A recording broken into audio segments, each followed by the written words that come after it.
Итак, дорогие друзья, главным нашим лауреатом в этом году стала Ирина Мадрига. Ирина Мадрига – русская, русинская, украинская поэтесса, писательница и журналистка. Получила премию за создание цельного образа Подкарпатской Руси и Украины конца 20-го и начала 21 веков, неизвестного русскому читателю, написанного или переведенного на русский язык ею как активным исследователем прошлого и свидетелем происходящего в стихах и в прозе, в лирических новеллах, в исторических романах и в журналистских репортажах, а также за стихотворение о натюрморте Петрова-Водкина. Отражается яйцо в самоваре на лицо. Ложка, плошка и стакан спляшут к завтраку канкан. Воспаленная труба охлаждается с утра. Коробок отложен спичек, смотрит на небо, на птичек. То ли собака, то ли медведь. Глаз коту косит в ответ. Колокольчики свежи, натюрморт бесспорно жив. Вот за это у нас...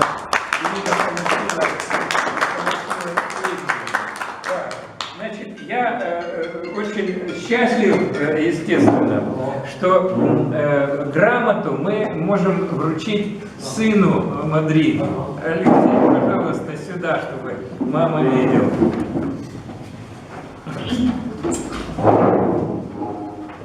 Подсаживайтесь, чтобы вас видно было. Ирина, всего вам хорошего, да. Прошу грамоту. А я все-таки еще немножко объясню, с кем мы имеем дело.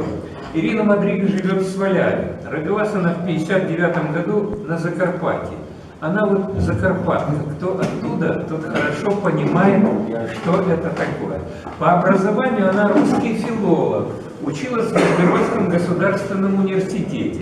Почти весь трудовой опыт у нее был связан с редакцией районной газеты великолепно «Ленинский шлях». Понимаете? А потом «Вести Свалявщины», в которой она прошла путь от корректора до редактора. С 2003 по 2008 год она главный редактор Закарпатского регионального общественно-политического еженедельника «Трембита», победитель всеукраинского конкурса по линии ТАЦИС за лучшую газетную публикацию экологической тематики. Она пишет на русском и украинском языках, переводит с русинского. Ей был упорядочен сборник стихов Андрея Карабелиша «Избранное». Тогда же был отредактирован и опубликован в газете «Вести» биографический роман писателя-антифашиста Карабелиша «Мои университеты». Ирина, 3 стихотворения ее были напечатаны еще в молодости в «Нежность», антология закарпатской женской лирики. В газете «Трембита» в течение 2003 и 2005 годов Ирина Мадрига отредактировала и опубликовала книгу исследования Владимира Павлишинца об известных людях Свалявщины. В соавторстве с Ганинцем и Молнером в 2007 году она выпустила краеведческую книгу «Путеводитель Квитуче Сузирья» о санатории Квитка-Полонины. В соавторстве с Заводяком, это ее папа так между нами, издала книжку «Курорт Поляна». Изданные ею переводы на украинский язык произведений современных российских писателей. Те, которые публикуются в интернете, она их очень много переводила. Она также в издательстве «Карпатская вежа» вышли ее 2 книги переводов современной русской прозы на украинский язык под названием «Мантриця. Душа на выріст» и «Мантриця. Руді ангелы». В 2015 году отдельной миниатюрной книгой была издана в Санкт-Петербурге в издательстве «Знак» статья о творчестве художника Виктора Меркушева. Короткая проза, повесть «Царем в голове» или «Верная мысль», а также стихи напечатаны в коллективном сборнике 4 авторов «Новое небо», вышедшем в Таллине в 2016 году. Публицистику и рассказы Ирины Мадриги можно найти также на российских порталах «Изба читальня» и «Аппа.ру». на сайте журнала «Аврора». В интернете размещены сборник стихов «Стихокардия» на русском языке и «Виршиванки» на украинском языке. В интернете размещен также сборник стихов «Стихокардия», а в рабочей папке там множество рассказов, путевых заметок и публицистики. Аж прямо у нас серьезнее стала наша героиня, такая, думаю, боже, сколько же я чего натворила. Ирина, от души поздравляю вас. Да. У нас еще сейчас пытаемся подключиться к Мише Чикивде, но куда-то он у нас исчез. Но я думаю, что, может быть, вы скажете несколько слов, Ирина. Да.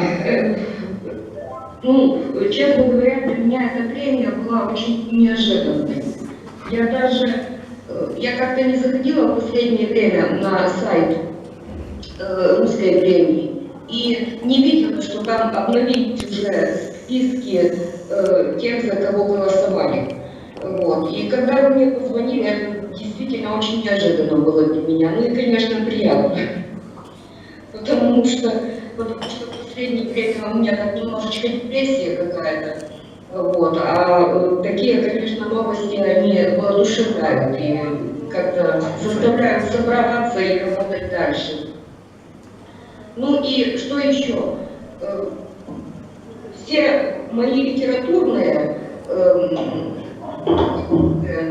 пробы, они сделаны на протяжении последних 8 лет. Это с 2009 и по сегодняшний день. Это вот буквально за 8 лет все это сделано. И книги в соавторстве, и собственные произведения, все это за 9 лет написано. До того я писала исключительно журналистский материал. Стихов там было мало, немножечко. Правда, писала еще в школе стихи, в университете писала, и кто ответил мои стихи, это был наш незабываемый Иван Юрьевич Петровцев, потому что он работал тогда у нас в районной газете, а я тогда еще школьницей была. И он, когда прочитал мои стихи, он сразу организовал мне целую страницу стихотворений в газете. Вот. Ну и что еще можно сказать? Конечно, приятно смотреть такие стопки книжек, изданных. Вот. Я, кстати, там собрала немножко, хотела кое-что показать. У меня очень богатая библиотека именно наших авторов, закарпатских. Вот. И там есть книги, которые, бывает так, что уже у самого автора их не осталось. У меня, например, одна из первых книг была Ивана Юрьевича Петровцева, он мне тоже ее подарил, «Карпатские лето», она вышла в 1984 году. Это вторая была по счету его книга. И сегодня интересно так было полистать, почитать, хотя он писал когда на украинском языке, но у него там были стихотворения о Болдянском, это очень интересно. Вот, так что даже удивительно, потому что в 1984-м еще не были на слуху эти известные личности в русинской истории и культуре. Ирина, я вот обращаю внимание, может, вы не обратили внимания, потому что вот вы, наверное, даже не замечаете, что вы создали, говорю, целую галерею такую жизни на Подкарпатской Руси, на сегодняшней, и с экскурсами в историю, причем создали ее, в том числе у вас очень много русских изданий и переводов на русский.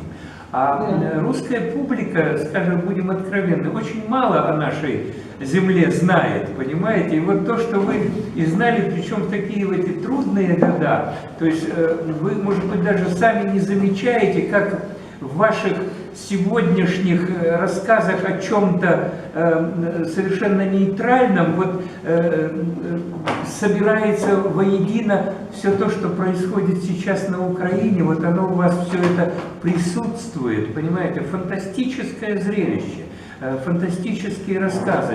Просто я сам не ожидал, что у вас вот столько, так много подобных работ. Конечно, меня очень большое впечатление произвели вот ваши работы с отцом, эти очерки истории Подкарпатской Руси, которые мало кто знает, и мы теперь обязательно будем их крутить в русскоязычном пространстве, потому что там люди ничего не знают, понимаете?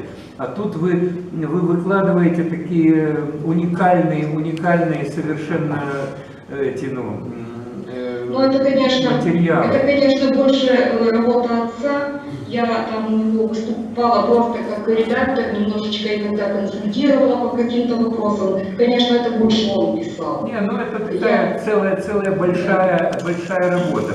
Ирина, вы не слышали тут у нас начало, мы до вас уже наградили нашего дипломанта, это батюшку Олега Махнева, это наш чешский такой товарищ, а он написал интереснейшую книгу о Всеволоде Коломацком, которого вы, безусловно, знаете, эта фигура, а я уже тут всем уши прожужжал, что это вот церковь, в которой меня крестили, понимаете, в Ужгороде, это он построил, поэтому я, так сказать, отдаю некоторые долги людям, которые с этим соединены.